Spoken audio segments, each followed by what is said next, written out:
Hello dear students, अपन electrochemistry पढ़ रहे थे जिसमें मैंने 2 पार्ट आपको कवर करवाए थे।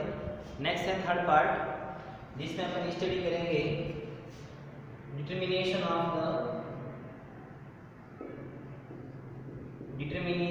द ईएमएफ विद्युत वाहक बल ऑफ इलेक्ट्रोकेमिकल सेल। सबसे बड़ा क्वेश्चन डेवलप होता है कि सर ईएमएफ होता ही क्या है। तो चल मैंने कल आपको एक बात बताई थी, कोई भी सेल होता है उस सेल में 2 इलेक्ट्रोड होते हैं, एक तो कैथोड होता है और एक एनोड होता है। तो कैथोड और एनोड दोनों पर जो इलेक्ट्रोड पोटेंशियल उपस्थित होता है, उन इलेक्ट्रोड पोटेंशियल का जो योग होता है वही ईएमएफ है या विद्युत वाहक बल है सेल का। ओके, तो E cell is equal two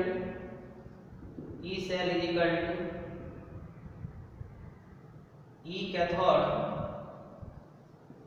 plus E anode का इलेक्ट्रोड पोटेंशियल। इसका अपन क्या देखते हैं, रिडक्शन पोटेंशियल। इसका अपन क्या देखते हैं, ऑक्सीडेशन पोटेंशियल। तो E cell is equal to E reduction potential plus E oxidation potential. अब मान लो कि इसकी वैल्यू आपको फाइंड करनी हो 1 atm प्रेशर, 298 केल्विन टेम्परेचर और 1 मोलर कंसंट्रेशन के ऊपर, तो अपन इसको बोल देंगे E naught cell, standard electrode potential. उस समय यहाँ पर क्या लग जाएगा, नॉट लग जाएगा। ओके, यहाँ तक कोई डाउट नहीं है ना। न्यूमेरिकल क्वेश्चन में जब रिडक्शन और ऑक्सीडेशन पोटेंशियल दोनों दिए हुए हो, कैथोड और एनोड के अलग अलग, तो अपन दोनों क्या कर देंगे, ऐड कर देंगे।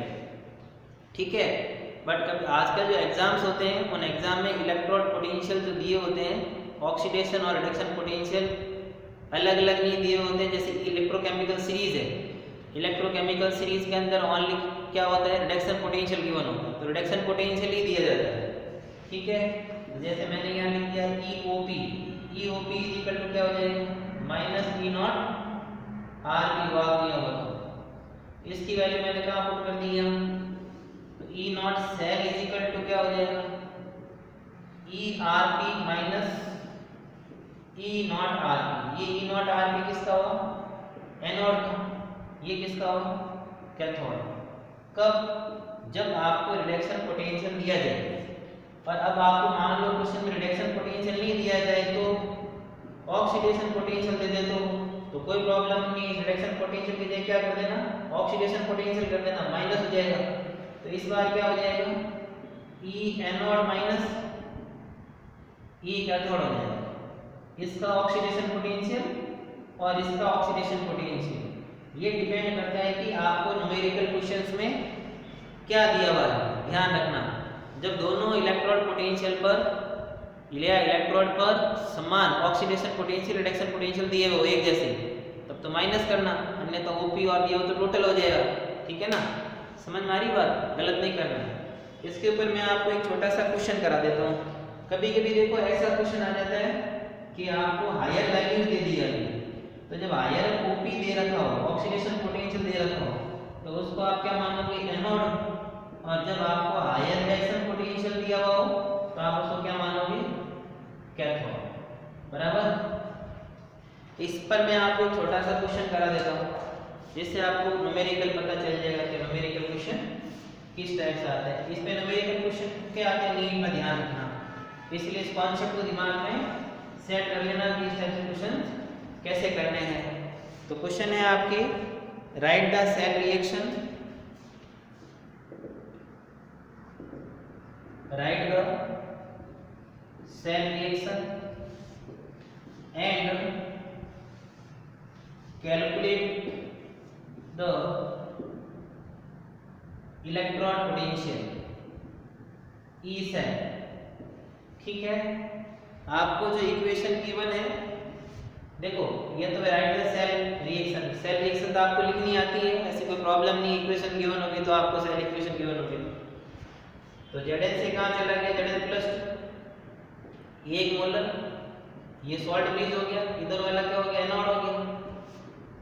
Fe+3 convert to the Fe+2, 1 molar concentration, 1 molar concentration.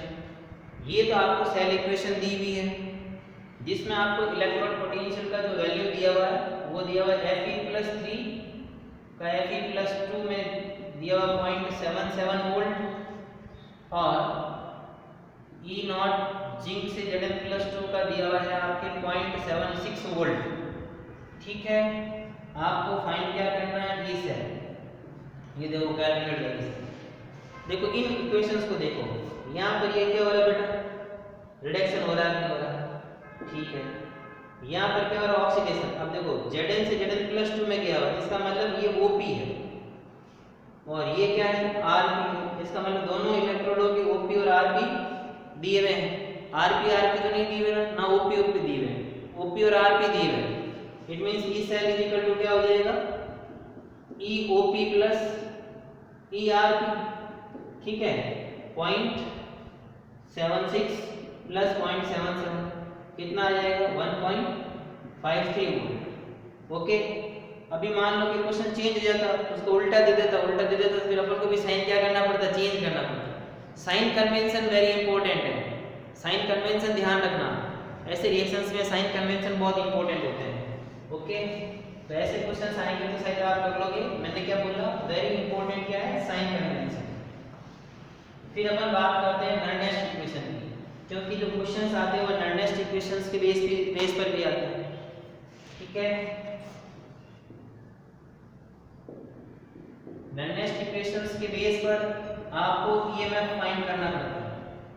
इसके लिए मैं आपके लिए एग्जांपल ले लूंगा गैल्वेनिक सेल, गैल्वेनिक सेल का एग्जांपल ले लूंगा। ओके, गैल्वेनिक सेल का आपका एग्जांपल ले लूंगा। देखो मेरी बात को ध्यान से सुनो, ईएमएफ होगा वो ई एनोड और ई कैथोड दोनों का अलग अलग फाइंड करना पड़ेगा, तभी अपन ई सेल फाइंड कर पाएंगे। ई सेल एनोड का अलग फाइंड करना पड़ेगा, ई सेल कैथोड का अलग फाइंड करना पड़ेगा।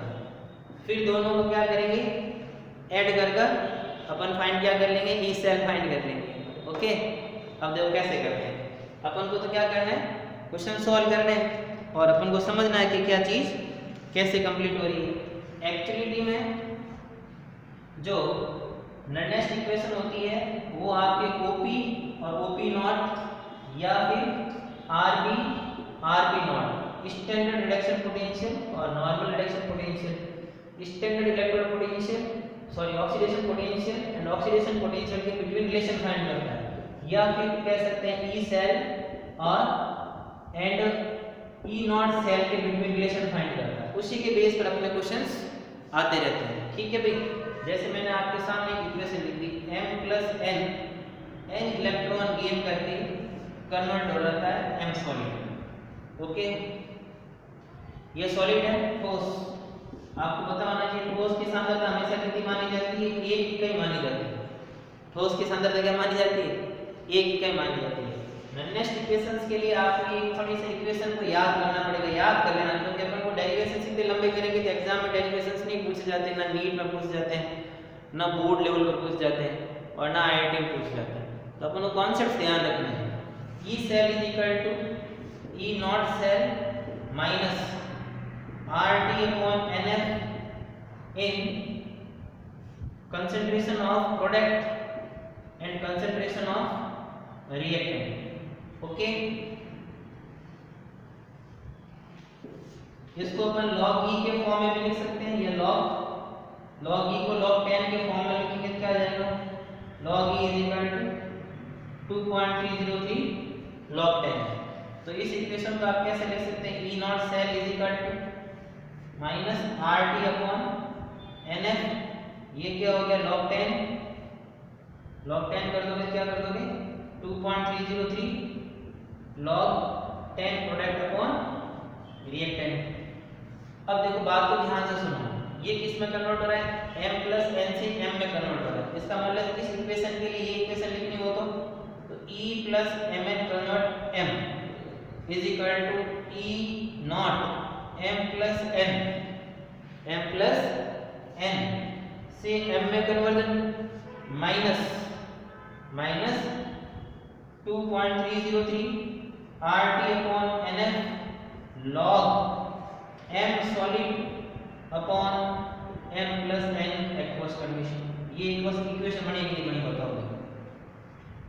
इस इक्वेशन के बेस पर ही मैं आपको कैथोड और एनोड पर इक्वेशन सॉल्व कराऊंगा। ओके, नेक्स्ट अपन बात करते हैं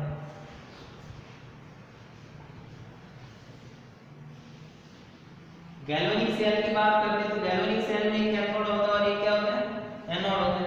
देखो मैं इस इक्वेशन को अप्लाई करूंगा, है ना बेटा। तो गैल्वेनिक सेल में तो क्या होता था, एक एनोड था और ये क्या था, कैथोड था। कैथोड में क्या मामला हो रहा था, रिडक्शन हो रहा था। कैथोड में रिडक्शन किसका हो रहा था, याद करो, Cu+2 कन्वर्ट किस में हो रहा था, Cu सॉलिड में कन्वर्ट हो रहा था। एनोड में क्या हो रहा था, ऑक्सीडेशन हो रहा था। जिंक सॉलिड कन्वर्ट किस में हो रहा था, Zn+2 में कन्वर्ट हो रहा था। ओके, अपने जो ये इक्वेशन है वो किस में, m + n से किस में दी हुई है, इसमें दी हुई है। ओके, इसको ये अप्लाई करना है, इसमें भी अप्लाई करना है। मैं इसको इसमें कन्वर्ट कर दूं, कोई प्रॉब्लम नहीं है। देखो E Zn+2 से क्या चला गया, जिंक, E0 Zn+2 से Zn standard electron potential minus 2.303 RT। n क्या है, ग्रहण किए गए इलेक्ट्रॉन, ये त्यागे गए इलेक्ट्रॉन, गेनिंग इलेक्ट्रॉन या डोनेटिंग इलेक्ट्रॉन। कितने इलेक्ट्रॉन गेन किए थे बेस में, 2 इलेक्ट्रॉन किए, तो 2 आगे n की वैल्यू f क्या है, फैराडे। आपको पता होना चाहिए 1 फैराडे = 96500 कूलम होता है, चार्ज याद रखना है। ओके, ये हो गया लॉग। अब देखो किस से किस में कन्वर्ट हुआ, प्रोडक्ट ये है तो प्रोडक्ट की तो क्या होगी, सॉलिड है तो 1 यूनिट कंसंट्रेशन होगी और ये Zn+2 बराबर। सेम का सेम इसके लिए इक्वेशन लिखना है, तो Cu+2 और ये हो गया Cu = E0 Cu+2 minus 2.303 RT 2F log concentration कितना हो गया, 1 यूनिट और ये क्या हो गया, Cu+2। यहाँ तक शायद कोई प्रॉब्लम नहीं आई होगी। अब देखो दिमाग लगाओ, यहाँ पर ये दोनों जो इक्वेशन दे रखी है उसमें दोनों मेटल्स में क्या हो रहा है, रिडक्शन हो रहा है। इसका मतलब दोनों के अंदर क्या दे रखा है, रिडक्शन पोटेंशियल दे रखा है। रिडक्शन पोटेंशियल दे रखा है, इसका मतलब E जो सेल आएगा वो क्या आ जाएगा, E cathode minus E anode, क्योंकि दोनों का रिडक्शन पोटेंशियल है ना। ये भी तो Rp है और ये भी Rp है। अभी मैंने पहले बताया था कि जब दोनों इक्वेशंस में Rp तो माइनस कर देना, OP Rp तो जोड़ देना और OP तो माइनस कर देना, है ना। ठीक है, कोई प्रॉब्लम नहीं है सर। तो E सेल देखो, E Zn+2 से जिंक माइनस ECu+2 से कैथोड माइनस एनोड करना तो उल्टा कर देंगे, है ना। ECu+2 से Cu और E Zn+2 से जिंक, ये दिख रहा है। इसको आप क्या लिख दोगे, E सेल लिख दो। क्या लिख दोगे, E सेल = यहाँ कंडीशन को देख लो, कंडीशंस को देख के काम करना है, विदाउट कंडीशन काम नहीं करना है। कंडीशंस क्या दे रखी है क्या नहीं दे रखी है, ठीक है भाई। देखो E0 Cu+2 और ये हो गया Cu बराबर minus 2.303 RT upon 2F log 1 upon Cu+2 की कंसंट्रेशन माइनस ये वाली वैल्यू पुट कर दो, E Zn+2 से zinc minus 2.303 RT upon 2F log 1 upon Zn+2। Okay, अब देखो मैं इसको ओपन कर दूं, ब्रैकेट को ओपन कर दूं और इसको बाहर ले लूं, तो ये क्या हो जाएगा, E0 Cu+2 Cu minus E0 Zn+2 zinc minus common क्या आ रहा है 2.303 RT अपॉन NF शायद मेरे हिसाब से इसमें आपको कोई डाउट नहीं होना चाहिए, डाउट 1% नहीं होना चाहिए, डाउट होती प्रॉब्लम हो जाएगी। फिर आ गया log Cu+2 minus log Zn+2 minus क्यों, ब्रैकेट खोलोगे तो पावर प्लस का हो जाएगा। ओके, मैं डायरेक्ट एक स्टेप मतलब एक स्टेप नहीं लिख, डायरेक्ट लिख दिया। इसको आप क्या लिख दोगे, ई नॉट सेल माइनस वैल्यू कितनी थी, एन की वैल्यू 2 थी, 2 लिख दिया, 2.303 अपॉन 2f और ये हो गया RT। log m by n is equal to क्या होता है, log m by n is equal to क्या होता है, log m minus log n। ये मैथ वाले पढ़ते हैं, बायो वाले भी पढ़ रखा है 10th क्लास के अंदर, log m minus log n। इस इक्वेशन को इसी पर सेट कर देना है और कुछ नहीं करना, उस इक्वेशन को इसमें अप्लाई कर दो। अप्लाई कर दो क्या हो जाएगा, log zn प्लस 2 और ये क्या हो गया cu प्लस 2। ओके, तो ये आपके क्या आ गई, सेल इक्वेशन आ गई है कि नहीं। अब जो न्यूमेरिकल क्वेश्चन आएंगे वो क्या आएंगे, ये एग्जाम में जरूरी नहीं है कि आपको गिवन हो, ये गिवन नहीं होगा तो आपको क्या करना पड़ेगा, कैलकुलेट करना पड़ेगा कि क्वेश्चंस में आरपी या ओपी दिया हुआ है, आरपी दिया हुआ है। यदि ओपी और आरपी दिया हुआ है तो ई नॉट सेल कैसे निकाल दोगे, ओपी प्लस आरपी कर देना, और रिडक्शन पोटेंशियल दोनों को दिया हुआ तो माइनस दोनों का रिडक्शन पोटेंशियल कर देना, और ऑक्सीडेशन पोटेंशियल दोनों को इलेक्ट्रोड का दिया हुआ दोनों को माइनस कर देना, तो ये वैल्यू आ जाएगी। बराबर, आगे चलते हैं। न्यूमेरिकल क्वेश्चंस आते हैं, मैं आपको न्यूमेरिकल क्वेश्चंस के पैटर्न्स बता रहा हूं, किस टाइप के क्वेश्चन आ जाएंगे। दूसरा क्वेश्चन दिमाग में बनता है कि Cu+ का कंसंट्रेशन बढ़ेगा तो बताओ ई सेल बढ़ेगा नहीं बढ़ेगा, बताओ बढ़ेगा क्यों नहीं बढ़ेगा, क्योंकि कंसंट्रेशन लॉग में की वैल्यू क्या हो जाएगी, उल्टी हो जाएगी। इसका मतलब कंसंट्रेशन ऑफ द Cu+2 का वैल्यू बढ़ेगा तो ई सेल का वैल्यू क्या होगा, बढ़ेगा। बराबर, और Zn+2 का कंसंट्रेशन बढ़ेगा, मान Zn+2 का कंसंट्रेशन बढ़ा तो ई सेल का वैल्यू क्या हो जाएगा, घट जाएगा। बराबर, ध्यान रखना ये बहुत इंपॉर्टेंट चीज है। अब देखो मैं R की वैल्यू पुट कर दूं, टेम्परेचर की वैल्यू पुट कर दूं और F की वैल्यू भी मैं पुट कर दूं, इन तीनों की वैल्यू मैं मान लो पुट कर देता हूं। तो वैल्यू पुट करने के बाद जो आपके डाटा जो चेंज हो जाते हैं उसमें वैल्यू आ जाएगी आपके E cell is equal to E naught cell minus 0.059 upon n log product upon reactant, log product upon reactant. अब देखो प्रोडक्ट में क्या हो जाता है, देखो दिमाग लगाना, जिंक से Zn+2 जा रहा है, इसका मतलब ये OP हुआ या OS हुआ, ऑक्सीडाइजिंग सब्सटेंस हुआ, और ये Cu+2 किस में जा रहा था, Cu में जा रहा था, इसका मतलब रिड्यूसिंग सब्सटेंस हुआ। तो मैं इसको ऐसे भी लिख सकता हूँ OS/RS, OS/RS। इस इक्वेशन को आपको क्या कर लेना है, MTR कर लेना है। क्या कर लेना है, MTR मतलब याद कर लेना है। अब सर कहेंगे सर यहाँ दो कैसा आया, दो जैसे यहाँ तो आपने n लिख दिया, तो अब मान लो गैल्वेनिक सेल के लिए इक्वेशन लिख दिया ना, तो n का वैल्यू 2 रख देना, क्योंकि दो इलेक्ट्रॉन क्या किए, गेन किए और दो इलेक्ट्रॉन रिमूव किए, तो चेंज ऑफ द इलेक्ट्रॉन कितने आगे थे, 2 आगे थे। ओके, शायद मेरे हिसाब से यहाँ तक आपको कोई भी डाउट नहीं होना चाहिए। नेक्स्ट जो अपन स्टडी करेंगे वो स्टडी करेंगे अपने इक्विलिब्रियम कांस्टेंट के साथ रिलेशन, ई सेल और इक्विलिब्रियम कांस्टेंट के साथ रिलेशन का स्टडी करेंगे। तो आपके calculation of equilibrium constant, calculation of the equilibrium constant बहुत सिंपल है, कोई ज़्यादा टफ मामला नहीं है। आपको नॉर्डेस्ट इक्वेशंस याद होने चाहिए, उससे अपना काम हो जाता है। ठीक है भाई, तो देखो नॉर्डेस्ट इक्वेशन में क्या था अभी आपकी, नेक्स्ट है आपकी कैलकुलेशन ऑफ